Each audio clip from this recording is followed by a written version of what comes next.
what was one of the most difficult challenges you had to overcome in your career? And what motivated you to overcome that when you saw kind of the mountain that you had to climb? Great. Is there anything that comes to mind? If so, you can just unmute. So I see Marita. Marita, go for it. Is there anything that comes to mind for challenges that you had?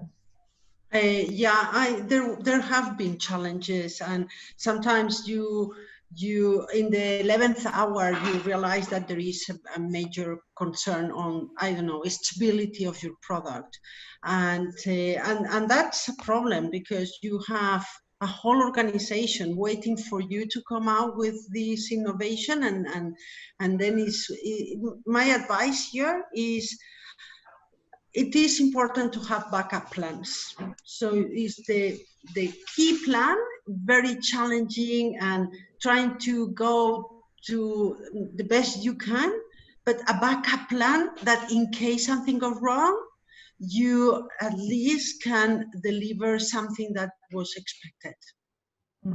Great question. And great question, Kaylin. I'm gonna see if anyone else has anything to add, because it's very much in line with what we're having on the chat as well, and linked to the overall topic at hand about resilience. Is there anyone else that something comes to mind? Simon, please. Yeah. Self-doubt, we all have it, and sometimes it can paralyze you. One of the things that I've learned to overcome it is that in those moments of that despair, and I remember having one moment when I was working for Tesco Bank in Edinburgh, and my boss was really ambiguous in everything she wanted me to do. It was very difficult to get that clarity of what she wanted me to produce for her. I remember sitting in the office one day and I just didn't know what to do. The first time in my life I've never known what to do. And I took myself out for a walk, came back, and I just went and sat by her and decided I was just going to be honest and just spell it out. I said, I don't understand what you want. Thinking that could be a career suicide moment. And actually it was probably a revelationary moment, because she sat down and said, okay, let me explain it to you clearly. Have you got it? And from that point on, we had a new kind of common understanding. And it's that ability to not be afraid to ask the obvious question to get the clarity that you need to move forward. Because if one of the things that gets in the way of common sense at times is what people may perceive of you if you don't walk away thinking, okay, I'm going to go and do that, when actually you don't really know what you're going to do. So never ever be afraid to just check, double check and triple check if you need to. It doesn't make you look stupid, it makes you look really sensible because you're asking the right questions. Right. Great advice. Cassie, what do you have? Yeah, I think, well, these are all amazing answers. Maybe something a bit more practical then, because I know there's also some more younger listeners in here. And something I do with my sons, and something I also do that I personally do every day, is that, so one thing is, I put Post-it notes on my mirror in the bathroom, so that the first thing in the morning that I see, which you consciously will read when you look at it, is something positive.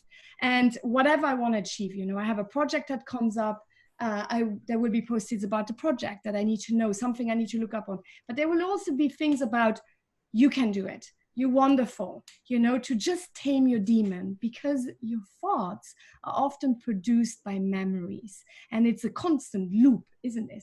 But these loops, you can change these loops because you have created them for yourself, right? So I constantly had moments where I just literally fell like the lowest I could be. And when you reach that point where you just think, I think I can't go lower, I think the only thing that gets you out of it is just, as we heard from Simon, to really believe in yourself and really say, you know, where I am now, this is where I want to go, and what do I need to get there? So really be honest about it, you know, and not be afraid to ask. So what, for example, for me to work with the UN, what I did, I just called them to work with different other people, or to meet amazing people for my Zoom o'clocks, for example, that I'm doing. How did I get Julian Hugh in the US, or Cherry Blair? Well, I just wrote them. And, you know, people are always like, I can't. Yes, you can. It's just a step out of your comfort zone. Whatever it is for you that scares you, do it, because it will transform you forever, and it will catapult you somewhere magical. But yes, the practical thing to really play with your demons for me is the mirror thing, and it has worked miracles, because I do it every day and my kids do too, and it really makes a difference. Such a small thing with such a great effect. Yeah, I love the practicality of that and the fact that we all need positive messages and especially reminded to ourselves.